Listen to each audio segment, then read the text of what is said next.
Qu'est-ce que j'en pense? On ne peut pas dire beaucoup de bien du déracinement. Mais écoutez, ça fait partie, à mon avis, de l'âme martiniquaise, de la psychologie martiniquaise. Ce peuple n'est pas plus malheureux qu'un autre, mais en tout cas, il y a quelque chose quand même de spécial. Il y a une angoisse martiniquaise, malgré les apparences. Il y a un stress martiniquais, il y a une mélancolie martiniquaise. Eh bien, je crois que tout cela, ça relève de la psychanalyse. Mais je suis persuadé qu'on doit retrouver, à la base de tout cela, l'idée d'avoir été enlevé, d'avoir été arraché, d'avoir été transporté. Eh bien, c'est tout cela, le déracinement. Nous sommes des déracinés.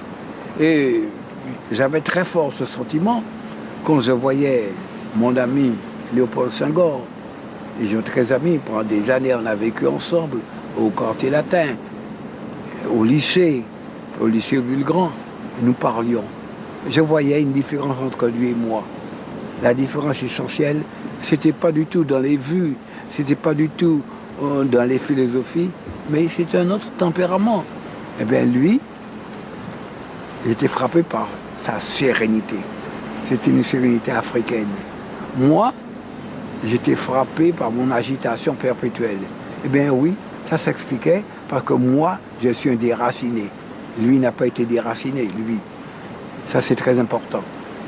Et je crois que ça fait partie du complexe martiniquais, ce déracinement. Et c'est un point très important parce que, eh bien, un déraciné, qu'est-ce qu'il fait?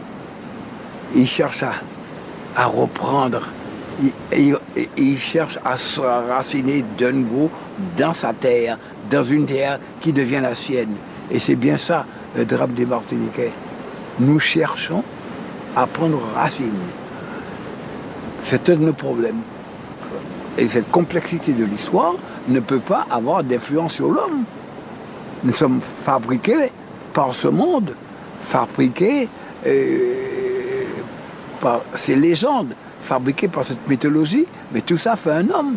Un homme différent, ça fait un Antillais, et ce n'est plus un Africain. Oh non, ce n'est plus tout à fait un Africain. Il faut la connaître. C'est une bonne chose qu'il y ait un mémorial.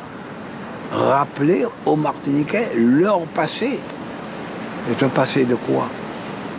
Souvent de douleur, de malheur, mais aussi un passé de résistance. Voilà.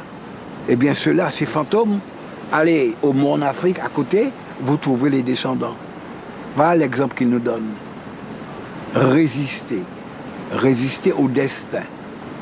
Et précisément, c'est ce que j'ai essayé de faire pour se retrouver, descendre au plus profond de soi-même pour se retrouver. Eh bien, moi, personnellement, je connais... Les Martiniquais sont très différents les uns des autres.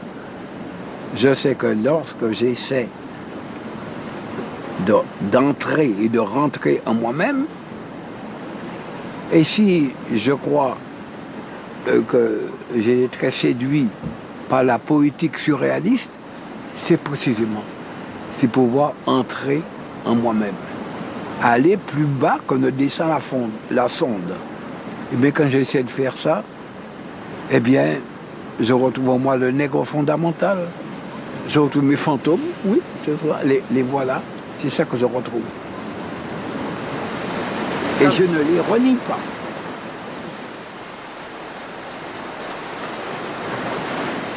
Faites-moi rebelle à toute vanité, mais docile à son génie. Comme le poing à l'allongée du bras, faites-moi commissaire de son sang. Faites-moi dépositaire de son ressentiment.